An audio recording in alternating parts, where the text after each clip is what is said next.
है एवरीवन। आप सुन रहे कहानी बिलीनियर्स हार्ड हस्बैंड, मेरे यानी कि दिव्या सिंह चाहत के साथ। तो चलिए शुरू करते हैं। भाग 35। कुछ देर बीते।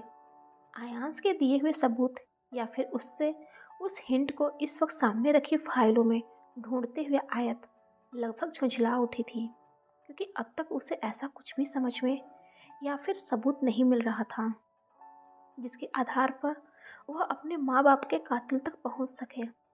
या फिर उसकी सोच या उसका दिल ये सोचने को या फिर मानने को तैयार नहीं था कि उस हादसे के पीछे खुद उसके अपने घर वाले, उसके अपने नानू ही हो सकते हैं।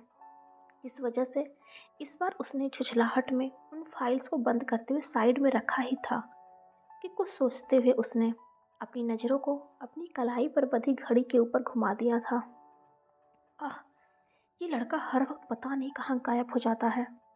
जब भी इससे कुछ ज़रूरी बात करनी होती है ये गायब ही रहता है। पता नहीं नेक्स्ट वीक से ये कंपनी कैसे संभालेगा। इतना कहते हुए आयत ने झुझलाहट व गुस्से में ही आयांश का नंबर डायल कर दिया था, लेकिन पूरी रिंग जाने के बाद भी आयांश के तरफ से कोई भी रिस्पॉन्स ना देख वह गुस्से में ही अपने केबिन से बाहर निकल आई थी। लेकिन सामने ही खड़े घबराहट के साथ अक्षत को चहलकदमी करते देख उसकी भौहें सिकुड़ चुकी थीं। अक्षत, तुम यहाँ मेरे केबिन के बाहर क्या कर रहे हो? आयत ने कहा। जिसकी बातों को सुन अक्षत ने कहा, वो दरअसल तुम्हारे फ्री होने का वेट कर रहा था। आयत की बातों को सुन अक्षत भी अपनी घबराहट को छिपाते हुए आयत की तरफ ही बढ़ गया था, लेकिन उसकी बातों को सुन आयत भी किसी सोच में पड़ चुकी थी। मेरे फ्री होने का वेट? लेकिन क्यों? तभी कुछ सोचते हुए आयत ने कहा था, जिसके जवाब में अक्षत एक नज़र खुद के दाएं बाएं देखते हुए कहा, वो शायद तुम भूल रही हो, अभी थोड़ी देर पहले ही मैं तुम्हारे केबिन में आया था, लेकिन उस वक्त तुम बिजी थी, इस वजह से मैं यहीं पर तुम्हारा वेट। ओह हाँ, बताओ फिर तुम्हें मुझसे क्या काम था?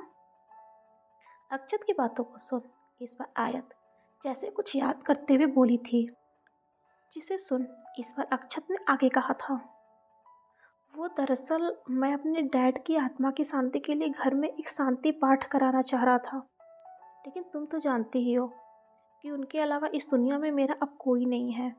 बस एक तुम और तुम्हारी फैमिली है जिससे मैं थोड़ा जुड़ा हुआ हूँ। वो सब तो ठीक है, लेकिन तुम मुझसे क्या चाहते हो? तुम अपने डैड की आत्मा की शांति के लिए एक शांति पाठ करवाना चाहते हो, एक अच्छी बात है, लेकिन यह बात तुम मुझे क्यों बता रहे हो? इस बार आयत ने अक्षत की बातों को बीच में ही काटते हुए कहा था। तो वही अक्षत भी एक लंबी सांस बाहर छोड़ते हुए कहा, वो दरअसल इस पूजा की तैयारी के लिए मुझे किसी की ज़रूरत है, किसी अपने का साथ चाहिए था, इसलिए मुझे लगा कि इस वक्त तुमसे ज़्यादा अपना मेरा और कोई नहीं है, इसलिए मैं बस। लेकिन तभी आयत की चढ़ी हुई भौहों को देख अक्षत तुरंत अपनी बातों को बदलते हुए कहा, इसके लिए सबसे पहले मैंने शिबा को कॉल किया था। भले ही इस वक्त हम साथ नहीं हैं, लेकिन कुछ वक्त पहले तक मेरे दिल के सबसे ज़्यादा करीब वही थी। अब ये अलग बात है कि आज उसे जो ऐशो आराम और ठाट बाट की लाइफ चाहिए थी वो मैं उसे नहीं दे पा रहा हूँ। लेकिन आयत, मेरा यकीन। ठीक है, तुम मुझे ये बताओ कि तुम्हें मेरी ज़रूरत कब है? जहाँ अक्षत अभी अपनी बातों को पूरा कर पाता, उससे पहले ही उसकी लव स्टोरी और उसकी बातों को सुन आयत पूरी तरह से झुझला उठी थी, जिस वजह से उसकी बातों को बीच में ही काटते हुए आयत का भी इतना कहना ही था कि अक्षत ने भी तुरंत उसकी बातों का जवाब दे दिया था। अभी अभी तुरंत। जहाँ उसकी बातों को सुन आयत एक क्षण के लिए किसी सोच में पड़ चुकी थी, लेकिन अगले ही पल अक्षत की बातों का जवाब देते हुए कहा, ठीक है, तो फिर चलते हैं। और अक्षत के साथ अभी एक कदम ही आगे बढ़ी थी कि अचानक से उसके बढ़ते कदम अपनी जगह पर ही रुक भी गए थे। वेट अ सेकेंड, मैं अपना फ़ोन अंदर ही भूल गई हूँ, उसे लेकर मैं आती हूँ। आयत, तुम यहीं रुको, मैं उसे लेकर आता हूँ। जहाँ अभी आयत अपनी बातों को कहते हुए अपने केबिन की तरफ मुड़ी ही थी कि तभी उसे अक्षत ने रोक भी दिया था और खुद आगे बढ़ते हुए उसे केबिन के भीतर चला गया था, जहाँ सामने ही टेबल पर रखे उसके फ़ोन को उठाते हुए अक्षत ने उसके फ़ोन को ऑन किया और अगले ही पल उसे स्विच ऑफ करते हुए एक तरफ रखे डस्टबिन में उसे फेंक दिया था और दूसरे ही पल अपने पॉकेट से 2 फ़ोन बाहर निकाला, जो एक फ़ोन बिल्कुल आयत के फ़ोन का ही कॉपी था और दूसरे फ़ोन को ऑन करते हुए उस पर बस इतना लिखा, मिशन सक्सेसफुल, और उसे एक नंबर पर फॉरवर्ड करते हुए खुद भी काफ़ी जल्दबाजी में बाहर निकल आया था। जहाँ सामने खड़ी आयत को उसके फ़ोन का वो डुप्लीकेट फ़ोन पकड़ाते हुए इस बार उसने थोड़ी जल्दबाजी में कहा था, हमें थोड़ा जल्दी चलना होगा क्योंकि अभी अभी पंडित जी का फ़ोन आया था, वो अपनी लोकेशन पर पहुंच चुके हैं, बस मैं ही अभी तक नहीं पहुंच पाया हूँ। जिसे सुन आयत भी, जो अपने फ़ोन को ऑन करने वाली थी, उसे वैसे ही पकड़े हुए अक्षत के साथ आगे बढ़ गई थी। तो उधर दूसरी तरफ अचानक से सामने खड़ी आयशा को देख दोनों के चेहरों पर एक हैरानी साफ नजर आ रही थी। यहाँ तक कि आयशा भी उन्हें ऐसे साथ में देखते हुए एकटक उन्हें ही घूरती हुई नजर आ रही थी, खासकर रूही के बाहों को, जो इस वक्त आरूस के बाजुओं से लिपटी हुई थी। तो वही रूही की नज़रों ने भी आयशा की नज़रों का पीछा किया तो पाया कि आयशा की नज़र इस वक्त उसके ही हथेलियों पर है, जैसे उसका आरूस का इस तरह से पकड़ना शायद आयशा को पसंद नहीं आया था। जिसे समझते हुए रूही ने इस बार अपनी हथेलियों को आरूस के बाजुओं से हटाने की बजाय पहले से ज़्यादा कस लिया था, लेकिन उसे ऐसा करते देख आयशा की भौहें सिकुड़ चुकी थी और वह काफ़ी जल्दबाजी में आरूस की तरफ बढ़ते हुए बोली, भाई इस वक्त आप यहाँ क्या कर रहे हैं? और भाभी को घर पर अकेला छोड़कर किसी दूसरी लड़के के साथ ऐसे सरेआम घूमते हुए आपको शर्म नहीं आती? जहाँ इस बार आयशा की बातों को सुन रूही की आंखें फैलते हुए बड़ी हो चुकी थी, तो वही आरूस की भौवें आयशा को घूरते हुए ऊपर तन चुकी थी। लेकिन आयशा उन दोनों के चेहरे पर उभर आए एक्सप्रेशन को पूरी तरह से इग्नोर करते हुए आरूस के बाजुओं से रूही की पकड़ को झटक दिया था और यहाँ तक कि रूही को भी हल्का धक्का देते हुए खुद उन दोनों के बीच में जाकर खड़ी हो गई थी। जिसे देख रूही भी इस बार थोड़े गुस्से में ही बोली थी, व्हाट नॉनसेंस, ये क्या तरीका है? इतनी भी समझ नहीं कि सामने, एक्सक्यूज़ मी, मुझे समझ सिखाने से पहले खुद के बारे में भी सोच लेती तो ज़्यादा बेटर होता। एक मैरिड आदमी के साथ ऐसे बाहों में बाहें डालकर घूमना क्या समझदारी की बात है? हाँ, रूही की बातों को बीच में काटते हुए आयशा ने लगभग झल्लाते हुए कहा था, लेकिन उसकी बातों को सुन रूही अवाक थी और अपनी गर्दन को ना में हिलाते हुए आयशा को हुई गलतफहमी को दूर करने ही वाली थी कि उससे पहले ही अपनी बातों को जारी रखते हुए आयशा ने आगे कहा था, वेट अ सेकेंड, तुम तो वही हो ना, आयत माहेश्वरी की पर्सनल असिस्टेंट, राइट? ओह, फिर तो तुम बहुत बड़ी वाली बेशर्म निकली। मतलब अपने ही बॉस के हस्बैंड के साथ ऐसे घूमते हुए तुम्हें शर्म नहीं आई? वो मेरी बहन है। जहाँ इस पर आयशा की बातों को बीच में काटते हुए पीछे खड़ा आरुष ने कहा था, लेकिन उसका इतना कहना था कि इस बार हैरान होने की बारी आयशा की थी। तो ही आरुष की बातों को सुन अब तक रूही पूरी तरह से नॉर्मल होते हुए हल्का मुस्कुरा दी थी, लेकिन आयशा, जो अब तक आरुष की तरफ मुड़ते हुए हल्की सख्ती के साथ बोली थी, क्या कहा आपने? ये लड़की आपकी क्या लगती है? सिस्टर है और मैं इसका भाई हूँ। इस बार अपने दोनों हथेलियों को पैंट की पॉकेट में डालते हुए आरुष ने कहा था, लेकिन उसकी इस बातों को सुन आयशा के चेहरे पर एक गुस्सा साफ नजर आने लगा था। क्यों, मैं क्या मर गई थी जो आपको बहन बनाने की इतनी चुल मची थी? हाँ, इतना कहते हुए आयशा ने अब तक आरुष के सीने पर एक मुक्का भी चढ़ दिया था, लेकिन जवाब में आरुष कुछ कहता उससे पहले ही आयशा काफ़ी जल्दबाजी में ही उसके बाजुओं को पकड़ते हुए रूही की तरफ मुड़ गई थी। तुम्हारा नाम क्या है? व्हाटएवर जो भी है, ये बात मैं क्लियर कर देती हूँ कि मैं इस शख्स की बहन हूँ और जिंदा भी हूँ और सही सलामत भी हूँ, इसलिए अब तुम यहाँ से जा सकती हो। लेकिन लेकिन ऐसे कैसे?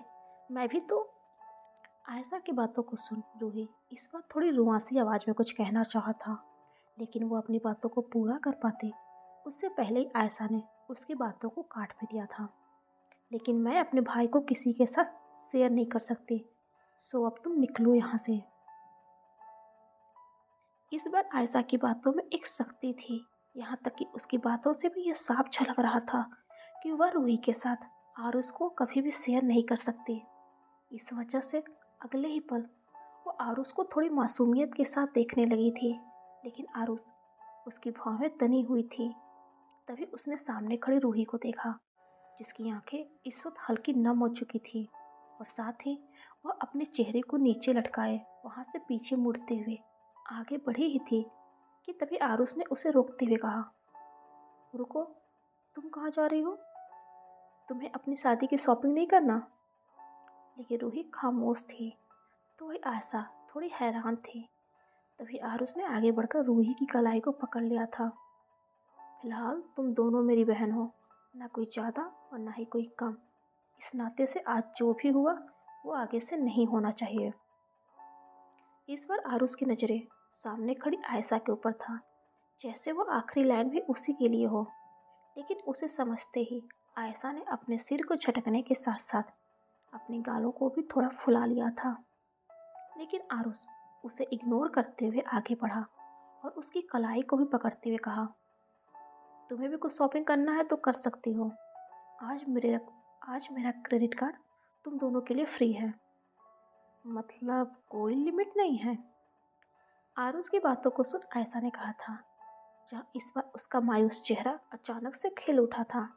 लेकिन अभी आरुष उसकी बातों का कोई जवाब दे पाता उससे पहले ही आयशा उसकी पकड़ को झटकते हुए रूही की कलाई को पकड़ा और उसे लगभग खींचते हुए स्टोर के अंदर चली गई थी। तुम अभी तक यहाँ क्या कर रही हो?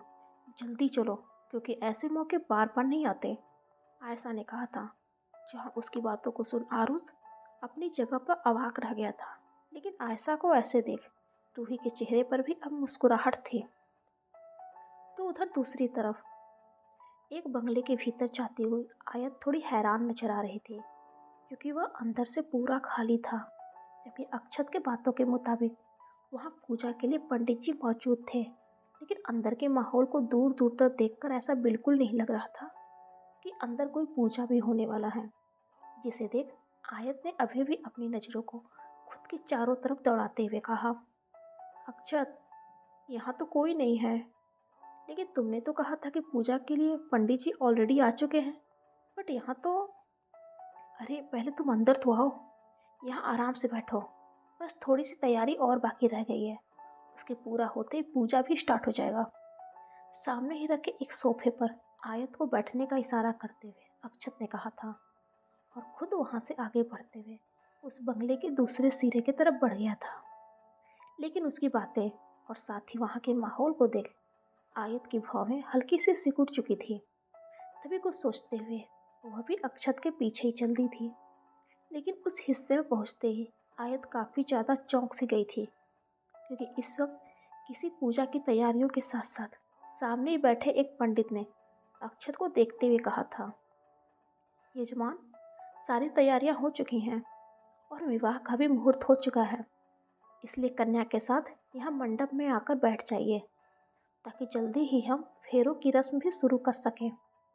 जी जी पंडित जी, मैं अभी उसे लेकर आता हूँ, पंडित की बातों का जवाब देते हुए अक्षत ने कहा था और तुरंत पीछे भी मुड़ गया था, जहाँ खुद के पीछे ही हैरान खड़ी आयत को देख अक्षत के चेहरे पर एक तिरछी मुस्कान फैल चुकी थी।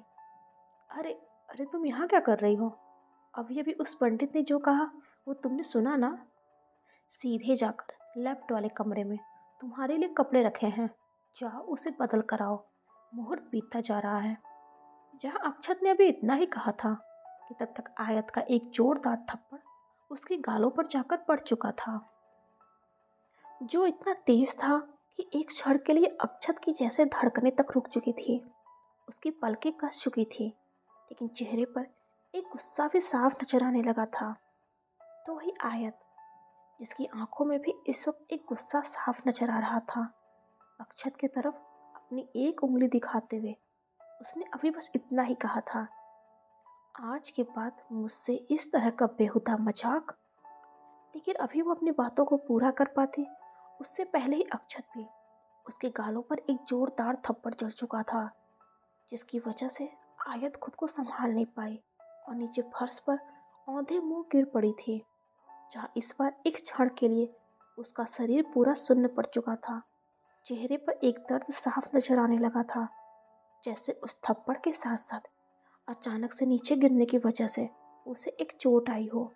लेकिन वो अभी भी खुद को संभाल पाती, उससे पहले ही अक्षत उसके पैरों को पकड़ते हुए खुद के करीब खींचने के साथ साथ पीछे से उसके बालों पर अपनी पकड़ कसती थी। हर वक्त तू ये अपनी अकड़ दिखाकर साबित क्या करना चाहती है, हाँ? और क्या कहा तूने? मैं बेहुदा और मेरी बातें बेहुदा मजाक लगती हैं तुझे? चल कोई नहीं, आज ये बेहुदा इंसान तुझे वास्तव में बताएगा कि बेहूदगी कहते किसे हैं। और इतना कहते हुए अक्षत ने एक बार फिर से आयत के चेहरे पर एक थप्पड़ जड़ दिया था, जहाँ इस बार आयत का सिर नीचे फर्श से टकरा चुका था। उसकी आंखें एक बार फिर से कस चुकी थी, चेहरे पर एक दर्द साफ छलकने लगा था। लेकिन वही अक्षत जिसकी बातों से, जिसकी हरकतों से अभी तक ये कुछ भी समझ में नहीं आया था कि आखिर वो चाहता क्या है या फिर वो करने क्या वाला है, क्योंकि एक बार फिर से वो आयत के बालों को पकड़ते हुए उसे ऊपर खींचा था। लेकिन इस बार वो कुछ कहता उससे पहले ही उसके पीछे मौजूद उस पंडित ने उसे रोकते हुए कहा था, यजमान, ये आप क्या कर रहे हैं अपनी होने वाली पत्नी के साथ? है पंडित, अपनी जुबान पे लगाम लगाकर चुपचाप अपनी जगह पर बैठ जा, नहीं तो फिर तेरा अंजाम इससे भी बुरा कर दूंगा। उस पंडित की बातों को बीच में काटते हुए अक्षत ने काफी गुस्से में कहा था।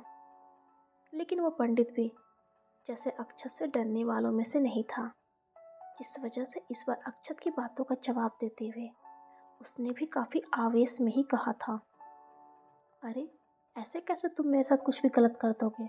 तुम रुको, अभी मैं पुलिस को फ़ोन करता हूँ, फिर देखो कैसे पुलिस के 4 डंडे पड़ते ही तुम्हारे होश। अपने कुर्ते की पॉकेट से अपना फ़ोन निकालते हुए उस पंडित ने अभी इतना ही कहा था कि अचानक से अक्षत उसकी तरफ बढ़ने के साथ साथ उसके हाथ से उसका फ़ोन छीनते हुए उसे गुस्से में ही ज़मीन पर पटक दिया था। चल अब फ़ोन कर, बुला किसी पुलिस को। अब मैं भी देखता हूँ कि कौन सा पुलिस वाला तेरे कहने पर आता है। लेकिन फर्श पर गिरते ही वो फ़ोन टुकड़ों में बट चुका था, जिसे देख उस पंडित की आंखें फैलते हुए चौड़ी हो चुकी थी। यहाँ तक कि अब उन आंखों में एक हल्का सा डर भी साफ नजर आने लगा था। लेकिन वो कुछ कह पाता उससे पहले ही अक्षत का एक जोरदार थप्पड़ उसके भी गालों पर पड़ चुका था।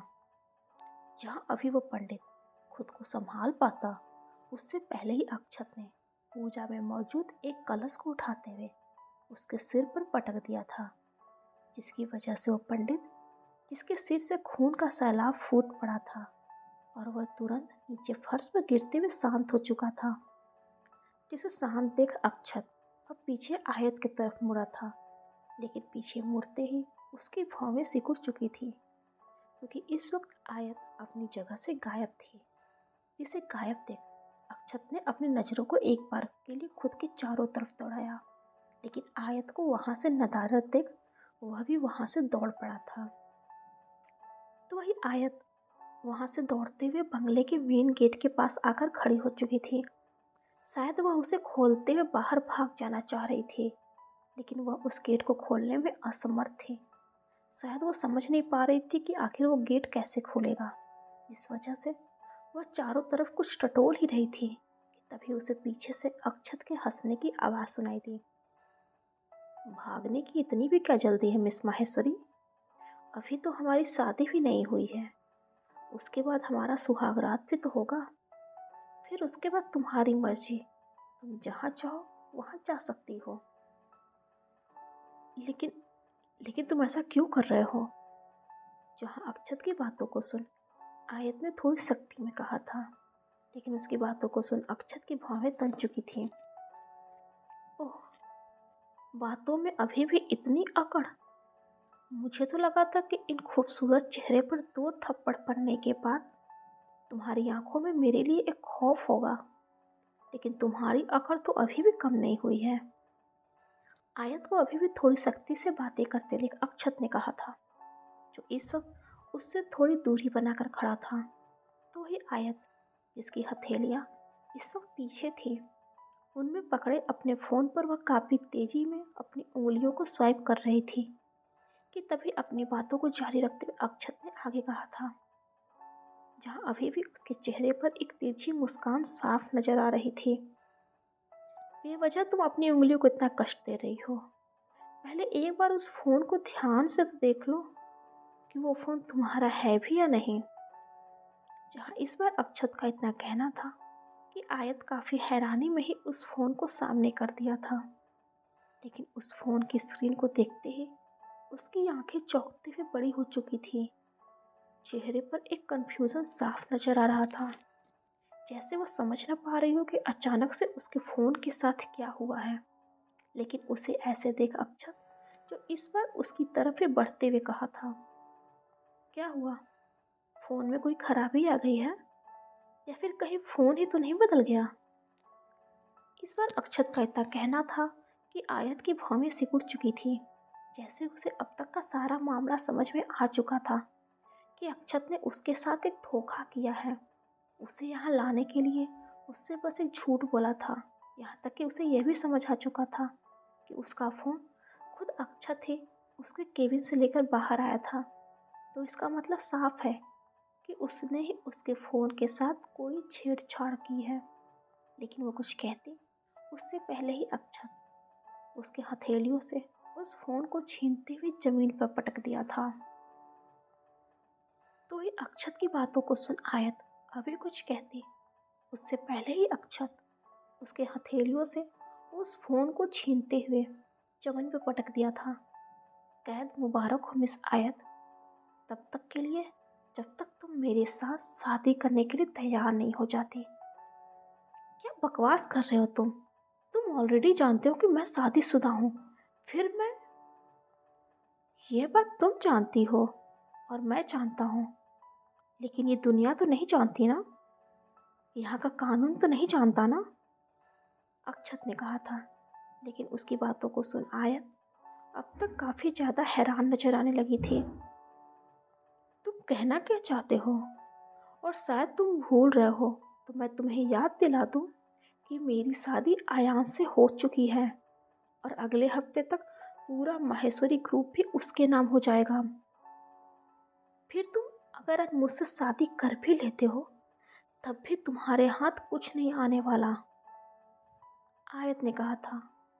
तो वह उसकी बातों से भी ये साफ पता चल रहा था कि जैसे अब तक उसे भी अक्षत के इरादे, उसके मंसूबों का पता चल चुका हो कि इस वक्त वो ऐसा क्यों कर रहा है। लेकिन वही अक्षत, जो आयत की बातों को सुनने के बाद भी हल्का मुस्कुरा रहा था, वहाँ से पीछे मुड़ते हुए वह सामने रखे सोफे की तरफ बढ़ गया और उस पर बैठते ही अपना एक पैर दूसरे पैर के ऊपर घुटनों पर चढ़ाते हुए कहा, तुम वहाँ खड़े क्यों हो? आओ मेरे पास बैठो, क्योंकि अब तुम चाह कर भी उस दरवाजे से बाहर नहीं निकल सकती। इसलिए उस दरवाजे के ऊपर अपना जोर आजमाने से भी कोई फायदा नहीं होने वाला।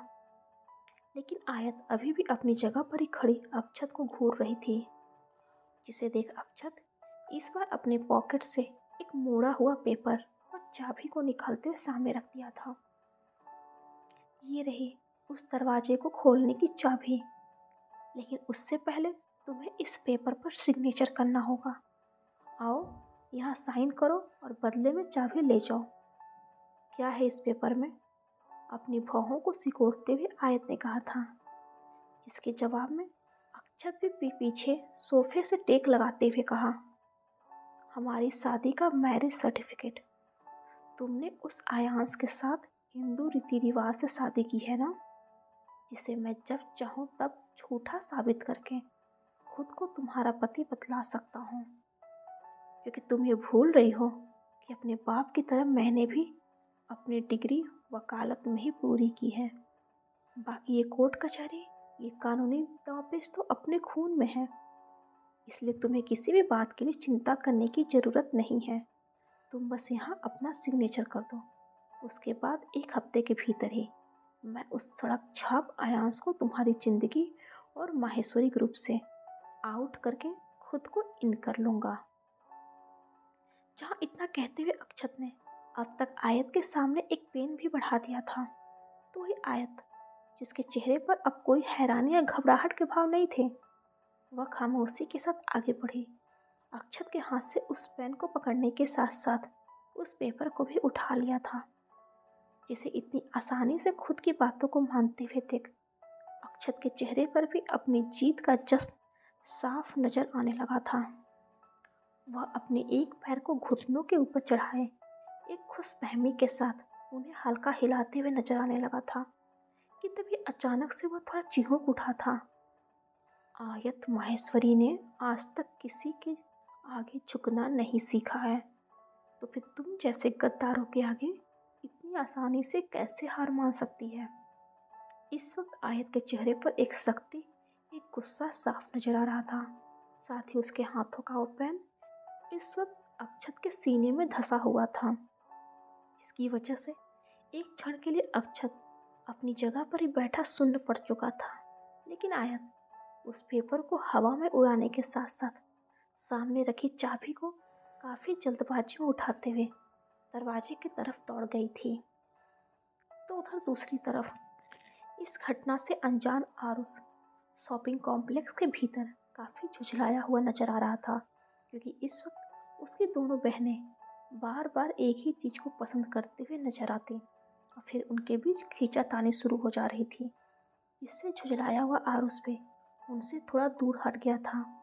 तभी एक बीप की आवाज़ के साथ उसका फ़ोन बज उठा था, जो एक मैसेज का नोटिफिकेशन था। लेकिन उस मैसेज को पढ़ते ही उसकी भौहें तन चुकी थी, क्योंकि उस पर लिखा था कि अजीब आदमी हो तुम, क्योंकि तुम भी बाकी मर्दों की तरह अपनी बीवी को मुसीबत में छोड़कर अपनी बहनों के साथ क्वालिटी टाइम स्पेंड कर रहा। Well done mister Malik. जहाँ इस मैसेज को पढ़ते ही और उसकी नज़रें खुद की चारों तरफ दौड़ गई थी, जैसे ही उसे मैसेज भेजने वाला शख्स इस वक्त उसके आसपास ही हो। लेकिन अगले ही पल आरुष ने आयत का नंबर भी डायल कर दिया था, जहाँ सामने से स्विच ऑफ का मैसेज मिलते ही आरुष ने तुरंत रेहान का नंबर डायल करते हुए कहा, आयत कहाँ है और उसका फ़ोन क्यों बंद आ रहा है? सर, आयत मैम तो अभी थोड़ी देर पहले ही अच्छा सर के साथ कहीं बाहर गई हैं। उन्होंने व्हाट? मैंने तुमसे कहा था ना कि मुझे आयत के बारे में पल पल की खबर देते रहना। जहाँ रेहान के मुंह से यह सुनकर कि आयत अक्षत के साथ है, आरुष गुस्से से चीख उठा था। तो ही उसकी बातों को सुन उसके गुस्से को देख रेहान ना समझी में थोड़ा चौंक सा गया था। सर, अब आप उनके साथ खुद रहते हो तो मुझे लगा कि, लेकिन उससे पहले ही आरुष ने उस कॉल को डिस्कनेक्ट करते हुए अपने असिस्टेंट संजीव का नंबर डायल करते हुए काफ़ी जल्दबाजी में कहा था, मुझे उस अक्षत तिवारी की लाइव लोकेशन चाहिए राइट नाउ। जिसे सुनकर एक क्षण के लिए संजीव भी चौंक सा गया था। साथ ही मन में कुछ सवाल भी थे, लेकिन वो पूछ पाता उससे पहले ही उसका कॉल भी डिस्कनेक्ट करते हुए आरुष आयशा और रूही को उसी शॉपिंग कॉम्प्लेक्स में ही छोड़कर वहाँ से बाहर निकल गया था। जहाँ बाहर निकलते ही आरुष सीधा पार्किंग की तरफ भागा था। अपनी कार के अंदर बैठते हुए आरुष कार की स्टीयरिंग संभालता उससे पहले ही उसका फ़ोन बज उठा था। स्क्रीन पर संजीव का नाम देख उसने काफ़ी जल्दबाजी में उस कॉल का आंसर दिया था। बोलो, क्या अपडेट है? उस तिवारी के बेटे का location? I am sorry sir, उसका लोकेशन इस वक्त उसके घर का ही बता रहा, लेकिन यहाँ उसके घर में सिर्फ उसका फ़ोन पड़ा है, मतलब कि इस वक्त वो। लेकिन संजीव अपनी बातों को पूरा कर पाता उससे पहले ही आरुष उसके कॉल को डिस्कनेक्ट करते हुए रेहान का नंबर डायल कर दिया था। जहाँ रेहान भी पहले रिंग में ही उसका कॉल रिसीव करते हुए लेकिन थोड़ा घबराया हुआ था। हेलो सर, आयत मैम का फ़ोन यहाँ उनके केबिन के डस्टबिन में पड़ा हुआ मिला है। सर, उस अक्षत ने काफ़ी चालाकी से, लेकिन वह भी अपनी बातों को पूरा कर पाता उससे पहले ही आरुष उसका भी फ़ोन डिस्कनेक्ट करते हुए गुस्से में चीख उठा था। लेकिन तभी उसका फ़ोन एक बीप की आवाज़ के साथ बज उठा था, जहाँ इस बार वो एक मैसेज का नोटिफिकेशन था। क्या हुआ? अब जाकर अपने बीवी की याद आई है? लेकिन वो तो अपने दुश्मनों के साजिश का शिकार हो चुकी है। How funny. जिस लड़की के लिए अपने परिवार से दूरी बना ली, आज उसी को बचा भी नहीं पाए। लेकिन ये नंबर एक प्राइवेट नंबर था, जिस वजह से आरुष को ये भी अंदाज़ा नहीं लग पा रहा था कि उसे इतना सब बताने वाला कौन है। जहाँ अभी वो कुछ सोच ही रहा था कि तभी एक बार फिर से उसका फ़ोन एक बीप की आवाज़ के साथ बज उठा था। लेकिन इस बार कोई मैसेज की बजाय एक लिंक था, जो ओपन करने पर किसी लोकेशन को दिखा रहा था। तो वही आरुष उस लोकेशन को संजीव के नंबर पर फॉरवर्ड करने के साथ ही अपनी कार को आगे भी बढ़ा दिया था, जो उसके यहाँ से ज़्यादा दूर भी नहीं था। तो उधर आयत उस चाबी को उठाते हुए सीधा दरवाजे की तरफ भागी थी। लेकिन अगले ही पल वह चौंक भी गई थी, क्योंकि वह चाबी दरवाजे के हॉल में जाते ही अटक चुका था। यानी कि अक्षत ने उस चाबी को लेकर उससे झूठ कहा था कि वह चाबी उस दरवाजे की है, जिसे आयत भी अब तक अच्छे से समझ चुकी थी। तभी उसे पीछे से अक्षत के हंसने की आवाज़ सुनाई देने लगी, जैसे वह आयत की बेवकूफ़ी और अपनी जीत का जश्न मना रहा हो। उसके सीने के हिस्से वाला शर्ट पूरी तरह से खून से लाल हो चुका था, लेकिन उसकी परवाह किए बिना वह आगे बढ़ा और आयत के बालों को पकड़ते हुए एक बार फिर से उसकी मुंह पर जोरदार थप्पड़ जड़ दिया था, जिसकी वजह से आयत एक बार फिर से खुद को संभाल नहीं पाई थी और औंधे मुँह ज़मीन पर गिर पड़ी थी। तो वही अक्षत भी उसे संभलने का मौका दिए बिना ही नीचे ज़मीन पर बैठते हुए उसके पैरों को पकड़ खुद की तरफ खींच लिया था। मुझसे होशियारी? हाँ, और क्या कहा था तूने? आयत महेश्वरी किसी की आगे नहीं झुकती, यही कहा था ना तूने? इतना कहते हुए अक्षत ने अब तक अपनी हथेलियों से उसके गले को पकड़ लिया था, जहाँ आयत भी अब पहले से थोड़ी कमज़ोर पड़ती हुई नजर आ रही थी। तभी अक्षत अपने दूसरे हाथ से उसके पीछे के बालों को पकड़ते हुए आगे कहा, किसी का ऑर्डर था कि मैं बस तेरी इज्जत को ताड़ ताड़ करके तुझे छोड़ दूं, और मैं ऐसा ही करने भी वाला था। लेकिन फिर बाद में ये ख्याल आया कि इन सब में मेरा क्या फ़ायदा। बेशक तुम्हारी जैसी हसीन लड़की के साथ उस खुशनुमा वक्त को गुजारने के लिए हर लड़का मचलता होगा, लेकिन फिर बाद में मुझे क्या मिलेगा। आयत के गले से अपनी पकड़ हटाते हुए अक्षत ने उसके गालों व उसके होठों पर अपनी उंगलियों को फेर दिया था, लेकिन इस बार आयत ने उसे झटक भी दिया था। अक्षत, मैं तुमसे आखिरी बार कह रही हूँ, मेरे रास्ते से हट जा, वरना अंजाम अच्छा नहीं होगा। इतना कहते हुए एक बार फिर से आयत अपना पूरा जोर लगाते हुए अक्षत को पीछे की तरफ ढकेल दिया था और खुद को खड़ा किया ही था कि वह अपनी ही साड़ी में उलझकर वापस से नीचे गिर चुकी थी, जहाँ इस बार आयत नीचे फर्श पर गिरने के साथ साथ हल्की चीख भी उठी थी। तभी अक्षत, जो पलक झपकते ही खुद को संभालने के साथ साथ उसके ऊपर चढ़ चुका था, आयत को समझने का मौका दिए बिना ही उसके गालों पर एक जोरदार थप्पड़ जड़ दिया था। इतना सब कुछ होने के बाद भी तेरी अकड़ कम नहीं हुई? हाँ, लगता है इस बार सबसे पहले तेरी अकड़ को ही कम करना होगा। उसके बाद तुझे मजबूरन मेरे साथ मैरिज सर्टिफिकेट पर साइन करना ही पड़ेगा। इतना कहते हुए अक्षत ने इस बार आयत की साड़ी का पल्लू खींच दिया था, लेकिन इसके साथ ही उस बंगले का वो मेन दरवाज़ा भी टूटते हुए एक झटके में नीचे गिर चुका था, जहाँ इस वक्त सामने आरुष को गुस्से में देख आयत की आंखें छलक आई थी। तो वही अक्षत चौंक सा गया था। डियर फ्रेंड्स, आज के लिए बस इतना ही, लेकिन अगले भाग में जल्द ही मुलाकात होगी। और हाँ, आपको स्टोरी पसंद आ रही है तो प्लीज़ लाइक शेयर सब्सक्राइब जरूर कीजिएगा। हर हर महादेव।